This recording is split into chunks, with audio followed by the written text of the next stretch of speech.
मसूद खान साहब हमारे साथ ही मौजूद रहेगा। रहनुमा पीपल्स पार्टी पलवशा खान साहिबा ने भी हमें ज्वाइन किया। बहुत शुक्रिया पलवशा साहिबा अपना कीमती वक्त देने के लिए। डीसी जर्नल की रिपोर्ट भी इस चीज़ को अब हाईलाइट कर रही है। इससे पहले जब ईरान पे हमला किया इसराइल और अमेरिका ने, तो कहा जा रहा था कि इंडिया के जो प्राइम मिनिस्टर है मोदी, उन्होंने विजिट किया था इसराइल को, उसके बाद ये सारी चीज़ें हुई और अब ये नेक्सस जो है वो तो फिर खुल के सामने आ गए इस रिपोर्ट के बाद। बिल्कुल जी, ये नेक्सस अभी का खुला नहीं हुआ। ये नेक्सस बहुत पहले का जो है ये साबित शुदा नेक्सस है, क्योंकि जो भारत है उसके, आपको याद होगा जो 12 दिन की जंग हुई थी ईरान के साथ, उसमें भारत के ही जासूस थे और मुखबर थे जिन्होंने इनकी तमाम मिलिट्री लीडरशिप को और साइंटिस्ट को वाइप आउट कराया था। और ये वो लोग थे जो वहाँ कारोबार करते थे, जिन पे ईरान के एहसान थे, जिनको इन्होंने मौके फराहम किए हुए थे। पूरा चाबहार पोर्ट जो है वो अडानी और इसकी जो इल गॉटन गेन्स हैं, करप्शन की कमाई, उस पे इसने जो है वहाँ अपना, और हाइफा पोर्ट में अपनी इन्वेस्टमेंट्स की हुई हैं। लिहाजा इसमें कोई दो राय नहीं कि अगर नेतन्याहू इंसानियत का बदतरीन दुश्मन है तो उसके बिल्कुल साथ मोदी है। और मोदी इस खित्ते में अपना सर्वाइवल ही इस तरह करना चाह रहा है कि वो नेतन्याहू के जूते चाट के या उसका बगल बच्चा बन के या उसकी गुलामी इख्तियार करके ये यहाँ अपनी सियासी बका और खित्ते में गुंडागर्दी करे, और ये होने नहीं देना चाहिए। इस ज़मीन में जो जीसीसी कंट्रीज हैं, जहाँ से इन्हें इस रिपोर्ट के मुताबिक 130 बिलियन डॉलर के करीब ये कमाते हैं, और उन्हीं की मुखबरी करते हैं और उन्हीं मुसलमानों को ये मरवाते हैं हाई सीज में। ये जो अभी इन्होंने किया है, आप बताइए, घर बुला के मेहमानों को इस तरीके से जो है कत्ल करवाया जाता है, जो इन्होंने 79 जो है सेलर्स के साथ किया है। और इनकी ही दावत पे वो वहाँ गए थे भारत किसी शो में, और इन्होंने उन निहत्तों को जो है मुखबरी करके, इसमें कोई दो राय नहीं, ये सारी मुखबरी नेतन्याहू को मोदी ने की है, और इन्होंने उनको जो है शहीद करवा दिया, बिल्कुल निहत्ते लोगों को।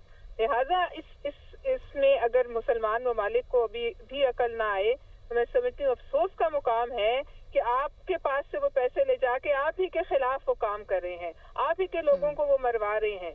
लिहाजा मैं समझती हूँ कि अगर इस खित्ते में अमन चाहिए तो नेतन्याहू अगर नंबर 1 दुश्मन है इंसानियत का, तो बिल्कुल उसके साथ ही मोदी की भी बेखनी करनी बहुत जरूरी है। बिल्कुल ऐसा ही है। पलवशा साहब हमारे साथ ही मौजूद रहेगा सरबराह जानाने पाकिस्तान अब्दुल्ला गुल साहब ने भी हमें ज्वाइन किया। बहुत शुक्रिया अब्दुल्ला गुल साहब अपना कीमती वक्त देने के लिए। डीसी जर्नल की रिपोर्ट के बाद आप समझते हैं कि भारत ने अब अपना जो बैलेंस था स्ट्रेटेजिक वो खो दिया है? बिस्मिल्लाहिर्रहमानिर्रहीम, बहुत शुक्रिया जी। बिल्कुल, भारत और ये डीसी जर्नल की रिपोर्ट जो लिखी है, ये एक फॉर्मर जो यूएस डिपार्टमेंट ऑफ डिफेंस के साथ मुंसलिक खातून है, उन्होंने लिखी है, लॉरियल ने।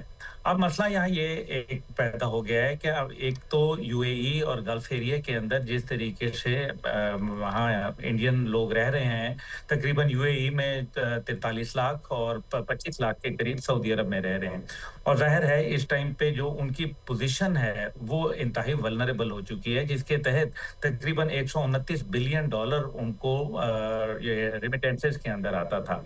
नतीजा ये है कि वो भी एक, मेरे ख्याल में इट स्टैंड्स जेपरडाइज्ड टुडे, क्योंकि अब जो नेतन्याहू की पॉलिसी है वो तो पूरे गल्फ रीजन के लिए डिस्टेबलाइजेशन लेके आई है। इस वजह से मोदी का इस टाइम पे अलाइनमेंट करना और फिर धोखा देना, यानी कि वही है कि आपने पीठ पे छुरी मारी और खास तौर पे आपने घर बुलाए, मेहमान को बुलाया। विशाखापट्टनम के अंदर ये एक्सरसाइजेज थी, अमेरिकन शिप वहां से पहले निकल गई, और बावजूद इसके कि उनको इंडियंस को पता था, एक तरफ वो अपने बड़े कहते हैं कि हमारी बहुत बड़ी नेवी है, और उसके ऊपर उनको ये मालूम था कि अमेरिकन शिप्स उस पानी के अंदर मौजूद हैं, और जब उनके ऊपर हमला किया गया और मासूम सेलर्स को शहीद किया गया, जो कि इंटरनेशनल कवानीन की भी वायलेशन है, क्योंकि ये इंटरनेशनल वाटर्स के अंदर थी, और इंडिया का एक वहाँ जितनी भी नेवल इंस्टॉलेशन थी वो करीब थी, लेकिन वहाँ उन्होंने बचाने नहीं आए, बल्कि उन्होंने बचाने के बजाय वहाँ श्रीलंकन नेवी ने जाके उनको रेस्क्यू किया।